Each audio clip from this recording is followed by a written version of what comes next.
राम, हे परमानंद परमेश्वर, ये क्या हो रहा है? क्या हो रहा है प्रभु? हे गंगा मैया बढ़िया जैते तो हम डूब जैती अब।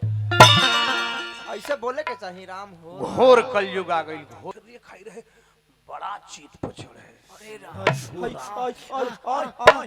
मारो और मारो और मारो और मारो, गिर गया। बाकी तनी छोट रहल ह तो हम कहले कि जाए दे बबुआ, छोट बाड़ा, हमने के गौनाई गावे दे, बिगाड़ा मत कतरे आज रोहन के दवाई मिलते नु ना तब 5 काठा बयो करके लोग खरीद ली था। हां, बाकी रोहन के दवाई मिले ना, ना लत लुतबाई मरले पर जाई स्वभाव जेकर हो जाला, बीछी कतनो पानी में दहत जात होखे आ जानी करे जीव मर जाइए दादा, तनी ओकरा के छान दे, तनी छानम न तो तखनी डंग मार दी।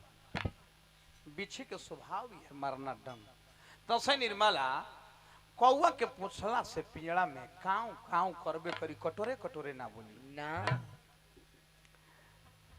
कौआ के कतनो पिंजड़ा में रखबा काऊ काऊ कोई ना छोड़ी, ना छोड़ी, बानर के कतनो आदमी बनाईबा छरकल छौकल ना छोड़ी, ना छोड़ी। निर्मला जी सुअर के कतनो दाल भात खइबा बाकी चूतर रगड़ल ना छोड़ी। ना छोड़े। सुवर सुवरे है।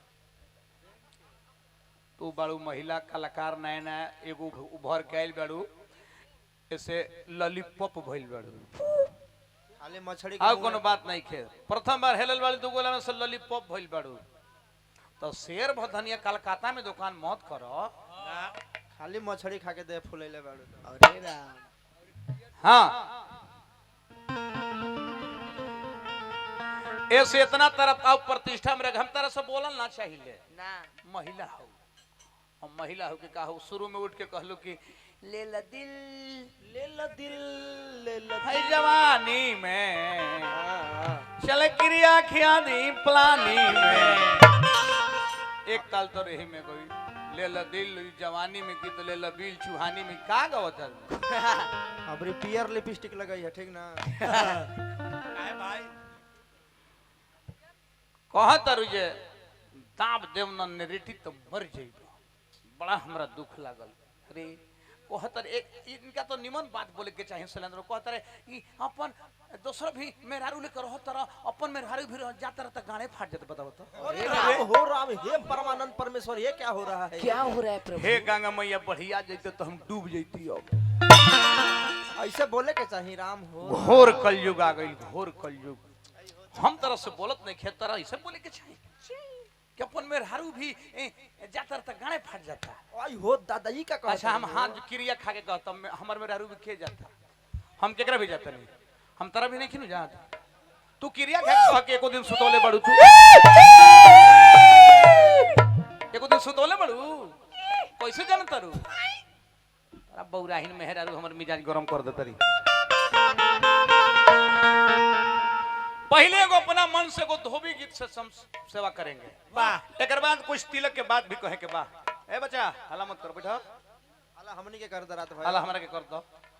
उ तो नीके बाड़ी इनकर एगो पछलरिया हो, देखो सामने लेको लाल जैकेट हल्का पहने ना। आई आई आई आई आई आई इहो कहता कि ऐसा करबो त गाने छी राज जाई। बताओ तो राम हो इहो ऐसने वोहू वैसने, हम तरफ बोलल ना चाहता ना। हमरा के हम बिरनी के खोता में उसकावो मौत मौत। ऐसे ना बोले के चाहिए राम हो राम। हमर क्षेत्र बा एकरा मतलब हम कपार पे बीड़ी ना बुतावे दम, सुन लो। हो कतर हो लइका देखी वो एक हरी मोछ डाढ़िया गेल सिलेंडर बाबू, देखी वो निक नहीं खेला गो ना। पहले नाई रहे रे खाई रहे तबे सोकरा देखो तनी हमरा तनी मजाकिया टाइप हो गइल बा, तबे रे देखो तनी घरी दाढ़ी मोछ रे खाई रहे, बड़ा चीत पर चढ़े। अरे राम, और मारो और मारो और मारो और मारो, गिर गया। बाकी तनी छोट रहल ह तो हम कहले कि जाए दे बबुआ, छोट बाड़ा, हमने के गौनाई गावे दे, बिगाड़ा मत कतरे आज छोट बुझत रह, छोट गान चियारला पर लौके।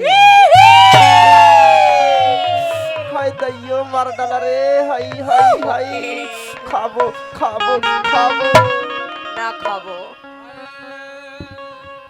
अब तो गाड़ी में चले चित्त नहीं खचड़त बीजन तनी एगो दो भी की सेवा करतनी। एकरा बाद में तने तिलक के बारे में देखी बिया कुछ गावे के लूर नहीं खे। अरे एगो मास्टर बानी नु अगर सवाल में रहे कि गाय पर लेख लिखा जाए और वो लड़का कूता पर लेख लिख दी कई नंबर दे माइनस में 0 ढुका दी गप गप। आइल बड़ी तिलक में गाँव तरी धनुष जग तिलक कोई तो मेहरारू बड़ू तो उसको तिलक के तरह गीत नहीं याद नहीं खे भछानो। अरे मतलब भदैया बैंक करने से लेके आगे तक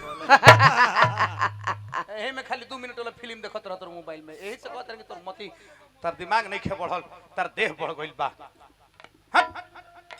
सपना के बाद देखिए धोबी की देखी केकरा कहल जाला जाने लू